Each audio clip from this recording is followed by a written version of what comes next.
অপূর্বা, হ্যাঁ বলো। অনেক সময় ভগবানের কাছে কোনো কিছু পাওয়ার আশায় অনেকেই মানসিক বা মানত করে, এটা কতটুকু ঠিক? এটা একদমই ঠিক নয়। আমরা যে ভগবানের কাছে কোনো কিছু পাওয়ার আশায় কোনো কিছু বিনিময় প্রথার মাধ্যমে প্রাপ্ত হওয়ার ইচ্ছা করি, এটা একদমই ঠিক নয়। ভগবান হচ্ছেন আমাদের ভবিষ্যৎ, বর্তমান এবং অতীত তিনটাই দেখতে পারেন। তো কোন জিনিসটা প্রাপ্ত হওয়ার ফলে আমাদের কি হবে সেটা কিন্তু তিনিই দেখতে পারেন।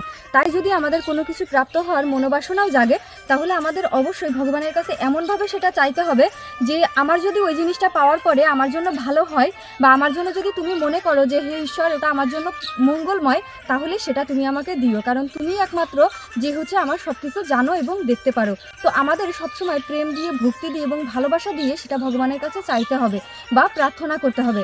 কিন্তু এটা যেন এরকম না হয়ে যায় যে তুমি আমাকে এটা দাও, আমি তোমাকে 1 কেজি লাড্ডু খাওয়াবো, তুমি আমাকে এটা দাও, আমি এত কেজি বাতাসা দেবো, তুমি আমাকে এটা দাও, তোমাকে স্বর্ণের এটা দেবো।